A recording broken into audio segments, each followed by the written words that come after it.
Hello दोस्तों, नमस्कार।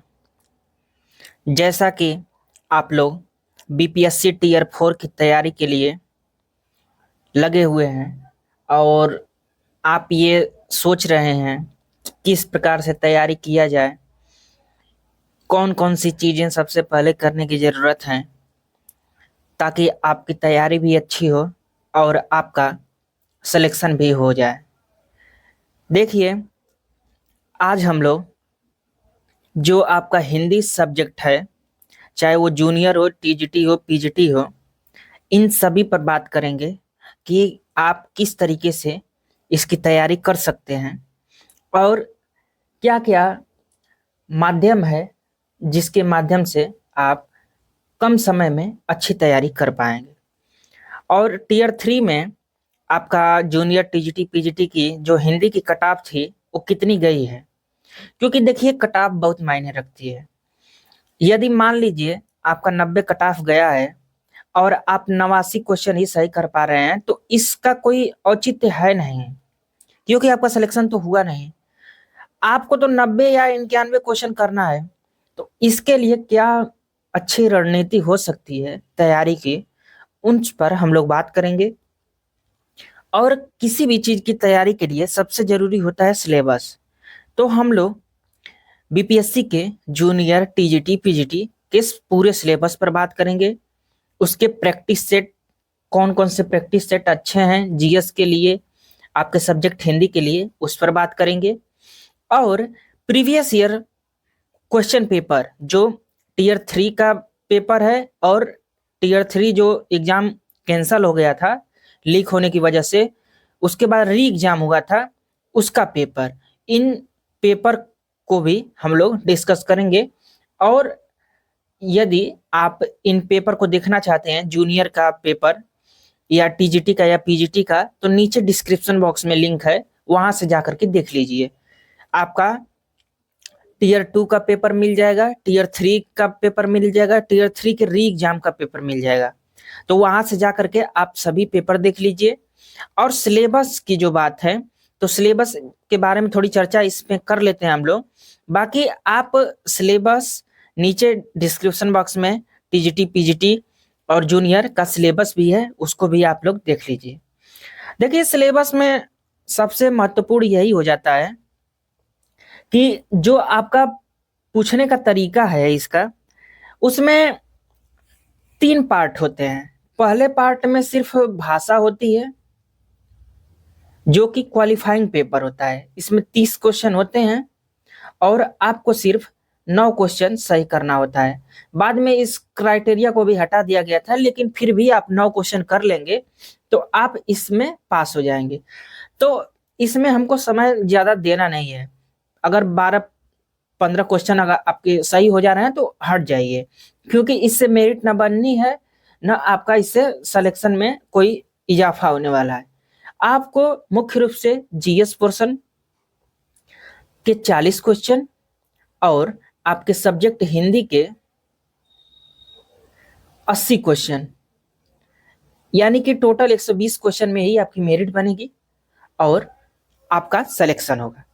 तो आइए हम देख लेते हैं कि जो आपका कट ऑफ गया था वो कितना गया था। ये चार्ट जो है ये पीजीटी का है, पीजीटी टीयर 3 का है, ठीक है। तो उसमें जो हिंदी का जनरल का कट ऑफ था वो 88 क्वेश्चन गया था और वही महिलाओं का भी 88 ही क्वेश्चन था, ठीक है। तो आपका जो ये 88 क्वेश्चन है वो जीएस के 40 क्वेश्चन और हिंदी के आपके 80 क्वेश्चन, यानी कि 120 में से 88 क्वेश्चन पर मेरिट बनी थी। तो आपको इस बात का ध्यान रखना है कि 120 क्वेश्चन में से आप कम से कम, जैसे इस बार 88 गई है, तो ये मान के चलिए कि 90 तक टीयर 4 में पहुंचने के चांसेस रहेंगे। बाकी पेपर के हिसाब से ही आपकी कट ऑफ तय होती है। हो सकता है कि पेपर कठिन बन जाए तो इससे कम क्वेश्चन पर भी हो जाए, लेकिन दिनों दिन ये देखने को मिला है कि टीयर 1, टीयर 2, टीयर 3 में धीरे धीरे इजाफा ही हुआ है, कट ऑफ का कम होने की नौबत नहीं आई है। तो आप लोग इस पर खासा ध्यान रखें। बाकी ईडब्ल्यूएस का देख लीजिए, उसके बाद एससी का, उसके बाद एसटी का, ईबीसी का, ईबीसी फीमेल का, बीसी का, ये सब पूरी कट ऑफ है, आप इसको अपना देख सकते हैं। इसके बाद हम लोग ये टीजीटी के कट ऑफ पर बात कर लेते हैं। जो आपका टीजीटी का था, ये टीयर 3 है। टीजीटी में 87 क्वेश्चन पर जनरल का हुआ था। तो 87 क्वेश्चन आपका पुरुषों का गया था और महिलाओं का 86 क्वेश्चन था। ठीक है, तो आप कोशिश करें कि अच्छे से अच्छे तरीके से तैयारी करें ताकि आप टीयर 4 में अपनी एक सीट बना सकें। और इसी तरीके से ये पूरी कट ऑफ है, आप देख लीजिए। और यहीं पे जो जूनियर का कट ऑफ थी, जूनियर में थोड़ा कंपटीशन क्या होता है ना कि ज्यादा होता है। जूनियर 6 to 8 में उसकी जो कट ऑफ थी वो जनरल की हिंदी की 90 गई थी। ठीक है, 90 पर कुछ लड़कों का हुआ था, कुछ का नहीं हुआ था। यानी कि डेट ऑफ बर्थ का इशू था, कुछ उस डेट ऑफ बर्थ के अंदर आ गए थे तो हो गया था, कुछ का नहीं हुआ था। तो यानी कि मान के चलिए कि जूनियर का जो कट ऑफ थी वो 91 क्वेश्चन पे बनी है। तो ये हिंदी की बात कर रहे हैं, जो हिंदी में आपकी कट ऑफ बनी है उस पे ही चर्चा कर रहे हैं, क्योंकि हमारे चैनल से जितने लोग भी जुड़े हैं वो सब हिंदी के ही हैं। तो सबसे जरूरी एग्जाम में यही हो जाता है कि सबसे पहले तो आप सिलेबस को देखें, सिलेबस के बाद आप उस एग्जाम के कट ऑफ को देखें कि आपको कितना करना है, आपका सिलेक्शन कैसे होगा। क्योंकि यदि 90 पर आपका हुआ है पिछली बार, तो आप 88 लाते हैं, 87 लाते हैं या 89 लाते हैं, तो आपका कोई मतलब थोड़ी होगा इतना नंबर लाने का, आपका हुआ ही नहीं सिलेक्शन। तो आप कोशिश करें कि आप 92, 93, 95 तक पहुंचे। और सबसे जरूरी चीज होती है कि आप इसके प्रीवियस ईयर पेपर को देखें कि किस तरीके से प्रश्न बन रहे हैं। तो हम ये बताना चाहते हैं आपको कि जो प्रीवियस ईयर के पेपर हैं वो सभी के पैटर्न लगभग सेम ही हैं, सब में वही जीएस पोर्शन है, वही हिंदी है। क्या होता है कि जैसे पिछली बार जो टीयर 3 का पेपर हुआ था उसमें जूनियर में साहित्य खूब पूछ दिया था, उसके पहले व्याकरण से क्वेश्चन आए थे ज्यादा। तो हमको साहित्य और व्याकरण दोनों पर फोकस रहना है।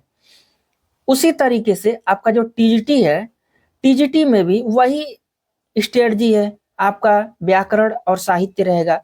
बस ये है कि ये टीजीटी लेवल का रहेगा, थोड़ा सा लेवल अप हो जाएगा। उसी तरह से पीजीटी है, पीजीटी है तो आप प्रवक्ता बनने जा रहे हैं, आप पीजी किए हैं, बीएड किए हैं, उसके बाद जा रहे हैं, तो आपका जो लेवल होता है साहित्य का थोड़ा सा बढ़ जाता है। बाकी व्याकरण साहित्य वही सब चीजें रहती हैं। और आपके पास समय कितने होते हैं? 150 मिनट। क्वेश्चन कितने करने होते हैं? 150। कहने के लिए तो 150 है, बाकी आपका 120 क्वेश्चन पर ही मेरिट बनती है। और जो 30 क्वेश्चन रहते हैं वो पासिंग मार्क हैं, उसमें से सिर्फ 9 क्वेश्चन ही करना होता है, मतलब कर देंगे तो आप पास हो जाएंगे। तो आप सबसे पहले इसके प्रीवियस ईयर पेपर को देखें कि किस लहजे में पूछा है, कितना कठिन है, कितना सरल है। तो आप अगर देखना चाहते हैं प्रीवियस ईयर के पेपर, तो आप नीचे हमारे डिस्क्रिप्शन बॉक्स में लिंक है, वहां से जा करके सभी जूनियर टीजीटी पीजीटी के पेपर को देख सकते हैं। अब हम लोग आगे बात कर लेते हैं कि कौन कौन सी किताबें आपको पढ़नी चाहिए हिंदी से, टीजीटी पीजीटी या जूनियर दे रहे हैं। तो सबसे पहले तो आपको आधुनिक हिंदी व्याकरण और रचना वासुदेव नंदन की किताब पढ़नी ही पढ़नी चाहिए। इस किताब का इतना रोल रहा है कि एक एक पेज से 2-2 3-3 क्वेश्चन तक बने हैं, और वो भी डिटेल्ड वाले क्वेश्चन, यानी कि लाइन बाय लाइन आपको इस किताब को पढ़ जाना है। ये टेक्स्ट बुक है, और ये बिहार, दरअसल वासुदेव नंदन जी बिहार से ही थे, तो ये इनका बड़ा रोल है उधर इस किताब का, और इससे प्रश्न बनते ही बनते हैं। तो आप इस किताब को अगर पढ़ रहे हैं तो अच्छी बात है, नहीं अगर लिए हैं तो आप इसको खरीदें, इसको पढ़ें, अच्छे तरीके से पढ़ें। देखिए, ऑब्जेक्टिव क्वेश्चन हल करना अच्छी बात है, लेकिन टेक्स्ट पार्ट पर भी फोकस होना चाहिए। इसके बाद यदि मान लीजिए ये किताब आपके पास नहीं है, तो हिंदी व्याकरण जो कामता प्रसाद गुरु की किताब है, इसको आप ले सकते हैं। वो नहीं किताब है तो ये ले लीजिए। ऑप्शन में दोनों में से कोई एक रहेगी तभी चलेगी। क्या है ना कि कामता प्रसाद गुरु की जो किताब है, इसमें थोड़ा उदाहरण और ज्यादा दिए गए हैं, तो इससे क्या होता है ना कि कभी कभी कुछ परिभाषाएं हमको नहीं समझ में आती हैं, जैसे कोई अलंकार पढ़ रहे हैं या कोई समास पढ़ रहे हैं, लेकिन उदाहरण में अगर दिया हुआ है कुछ ऑप्शन, तो उससे आपको आसानी होती है, चीजें ध्यान में रहती हैं। तो आप इस किताब को भी ले सकते हैं, ठीक है। इसके बाद जो हिंदी के लिए वस्तुनिष्ठ इतिहास है, और एक तरीके से कहें तो ये हिंदी वालों के लिए रामबाण किताब मानी जाती है। यह है हिंदी भाषा एवं साहित्य का वस्तुनिष्ठ इतिहास, सरस्वती पांडे और गोविंद पांडे।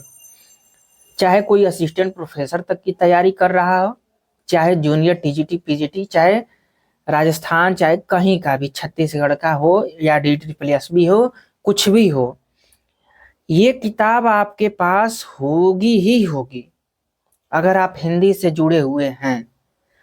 और इस किताब को कमोवेश इसी के आगे पीछे सब लोग अपनी किताब लिखे हुए हैं, चाहे वो दृष्टि की किताब हो, चाहे चाहे आपका कोई भी पब्लिकेशन हो। आप कोई भी नोट्स बनाते हैं तो इसी के आसपास ही रहेंगे, तो आप जरूर इसको पढ़ें, ध्यान में रखें। और क्या होता है ना कि पढ़ते समय इस बात का ध्यान रखें कि आप किस तरीके से पढ़ रहे हैं। क्या होता है ना कि एक पेज में किसी को 10 क्वेश्चन दिखते हैं इंपॉर्टेंट, कोई उसी पेज से 100 क्वेश्चन बना लेता है। तो आपको प्रैक्टिस सेट करिए, प्रीवियस ईयर देखिए, और क्वेश्चन जिस तरीके से पूछ रहा है उस तरीके से आप इस किताब से क्वेश्चन बनाने की प्रक्रिया को सीखिए, तब तो आपके लिए अच्छी बात है। यदि आप सरस्वती पांडे, गोविंद पांडे किस तरीके से पढ़ा जाए इसके बारे में जानना चाहते हैं, तो नीचे डिस्क्रिप्शन बॉक्स में लिंक दिया हुआ है, आप उस पर क्लिक करके ये देख सकते हैं कि सरस्वती पांडे और गोविंद पांडे की किताब को पढ़ने का सबसे बढ़िया तरीका क्या हो सकता है। आप किस तरीके से इस किताब को पढ़ेंगे तो आप ज़्यादा से ज़्यादा चीज़ें याद कर सकते हैं। तो आप नीचे जाइए, आप इस वीडियो को जरूर देखें। इसके बाद एक वस्तुनिष्ठ हिंदी करके पुनीत राय की किताब आती है। ये किताब भी बहुत अच्छी किताब है। इसमें सिंगल क्वेश्चन होते हैं, जैसे कि इस तरीके से पूछ दिया गया कि राम भक्ति काव्यधारा का प्रमुख कवि कौन सा है, या बरवे रामायण किसने लिखा है, या तुलसीदास की अंतिम रचना कौन सी है। तो इस तरीके से जब क्वेश्चन आप पढ़ेंगे तो एक क्वेश्चन पूछने का जो तरीका है वो भी आपके ध्यान में बना रहेगा। तो आप इस किताब को जरूर प्रेफर करें और इसको लें और इसको पढ़ें। किताब रखने से कोई मतलब नहीं है, आपके अलमारी किताबों से भरी हुई है उससे कोई मतलब नहीं। आपके पास 2 ही किताब हो, वही किताब आप अगर पढ़ रहे हैं तो वही अच्छी बात है। तो कोशिश करें कि किताबें रखें नहीं, किताबों को पढ़ें। क्या होता है कि कभी कभी कुछ क्वेश्चन सामने दिखते हैं, जैसे लगता है कि ये तो हम पढ़े हैं, लेकिन हम आंसर ट्रिक करते समय गलत कर देते हैं। तो उस तरीके की तैयारी नहीं करनी है। तैयारी ऐसी करनी है कि आप क्वेश्चन पढ़ें, आप आंसर तक पहुंच जाएं, आप कंफ्यूज ना हो। इसके बाद प्रैक्टिस सेट देख लेते हैं कि आपको हिंदी के लिए कौन सी प्रैक्टिस सेट लेना चाहिए। तो देखिए, मार्केट में बहुत सारे प्रैक्टिस सेट हैं, जो आप लिए हैं वो अच्छी है, नहीं लिए हैं तो आप ये प्रैक्टिस सेट ले सकते हैं। बिहार मध्य एवं माध्यमिक शिक्षक के लिए हिंदी का रुक्मणी का है, और एक यूथ का प्रैक्टिस सेट इस समय बहुत चल रहा है, तो उसको भी आप चाहें तो ले सकते हैं। और यूथ में आपका जीएस का भी प्रैक्टिस सेट है और हिंदी के लिए भी प्रैक्टिस सेट है, तो आप उसमें से कोई भी ले सकते हैं। और देखिए, इसमें एक अच्छी बात है कि तरीके से दिया हुआ है कि 150 क्वेश्चन रहेंगे आपके। भाग 1 30 प्रश्न रहेंगे, सिर्फ अर्हता वाले हैं, इसको सिर्फ पासिंग है, इसका आपको मेरिट नहीं बनेगी। 40 क्वेश्चन जीएस के रहेंगे, 80 क्वेश्चन आपके सब्जेक्ट से रहेंगे, 2.5 घंटे समय रहेगा और 150 अंक रहेंगे। ठीक है, ये अच्छा है। बाकी आप जीएस के प्रैक्टिस सेट के लिए आप यूथ कंपटीशन का जरूर लें, इसमें अच्छे तरीके से प्रैक्टिस सेट दिया हुआ है और सभी जो व्याख्या हैं वो सही तरीके की हैं। देखिए, जीएस के लिए मुख्य रूप से आप एनसीईआरटी की किताबें पढ़ें। और क्या होता है कि एनसीईआरटी की किताब पढ़ते भी तो नहीं हैं आप। अगर इसको नहीं पढ़ पा रहे हैं तो कम से कम आप लूसेंट तो पढ़ ही लें। लूसेंट कमोबेश ठीक ठाक पुस्तक है, बाकी लूसेंट सिर्फ पढ़ने से आपका काम नहीं चलने वाला है, क्योंकि जीएस में कहाँ से पूछ दे रहा है, क्या पूछेगा, ये आप प्रीवियस ईयर पेपर को देख करके या प्रैक्टिस सेट को देख करके समझ सकते हैं। तो आप समझें और उस आधार पर तैयारी करें। बाकी लूसेंट अच्छी पुस्तक है। करंट अफेयर के लिए हम बात कर लेते हैं। तो देखिए, करंट के लिए आप एडुटेरिया की बुक ले सकते हैं, और ये बीपीएससी वालों के लिए बहुत अच्छी किताब है, एडुटेरिया की लीजिए। और यदि आप इसको नहीं ले सकते हैं तो खान सर का करंट अफेयर जरूर लें। इन दोनों में से कोई भी एक करंट अफेयर लें और उसको अच्छे तरीके से पढ़ें। बाकी यूथ कंपटीशन की जो हिंदी की हम लोग बात कर रहे थे, उसमें ये टीयर 2 के लिए जब आई थी किताब तो बहुत अच्छी किताब थी। तो इसमें आप 6 to 8 के लिए ये किताब ले सकते हैं। इसमें एनसीईआरटी एससीईआरटी से प्रश्नों को समाहित करने की कोशिश की गई है। बाकी और ये 9th 10th के लिए है यूथ कंपटीशन की, ये वाली भी किताब आप ले सकते हैं। तो इन दोनों में से जो भी किताब आप प्रेफर करें। बाकी देखिए, क्वेश्चन वही रहते हैं, क्वेश्चन बस थोड़ा लेवल अप होता है, थोड़ा लेवल डाउन होता है। बाकी जिस तरीके से कंपटीशन टफ होता जा रहा है, जूनियर की भीड़ बढ़ती जा रही है, थोड़ा बिहार में क्या है ना कि टीजीटी पीजीटी थोड़ा आसान हो जाता है, लेकिन जूनियर में कठिन हो जाता है। अभी पिछली बारी ये हुआ था कि जो लोग जूनियर नहीं निकाल पाए थे, जो टीजीटी नहीं निकाल पाए थे, उनका भी प्रवक्ता हो गया था। तो क्या होता है ना कि प्रवक्ता में आपको पीजी चाहिए, बीएड चाहिए, उसके बाद आप स्टेट चाहिए, तो इसमें इतनी प्रक्रिया हो जाती है कि धीरे धीरे लोग कम हो जाते हैं, तो इसलिए थोड़ी मेरिट कम जाती है। बाकी हम उम्मीद करते हैं कि आपको एक मोटी मोटा आइडिया हो गया होगा कि किस तरीके से आप बीपीएससी टीचर की तैयारी प्रारंभ कर सकते हैं और किन किताबों को आपको रखने की ज़रूरत है। कोशिश आप यही करें कि इन किताबों को कंठस्थ कर जाएं। इसमें से कहीं से भी कुछ भी प्रश्न आता है तो आप उसको जरूर हल करें। बाकी यदि आप previous year question paper practice set देखना चाहते हैं तो आप हमारे चैनल की प्लेलिस्ट में जाएं, वहां से बिहार के previous year question paper practice set सब कुछ देख सकते हैं। बाकी आप लोग हमारे साथ जुड़े रहें। इस तरीके की जो भी प्रश्नोत्तरियां हैं, जो भी बिहार में आपके पेपर बनेंगे, उन सभी पर हम लोग विस्तृत रूप से चर्चा परिचर्चा करेंगे। यहाँ तक देखने के लिए आप लोगों का बहुत धन्यवाद। हम लोग फिर मिलेंगे नेक्स्ट वीडियो में। नमस्कार।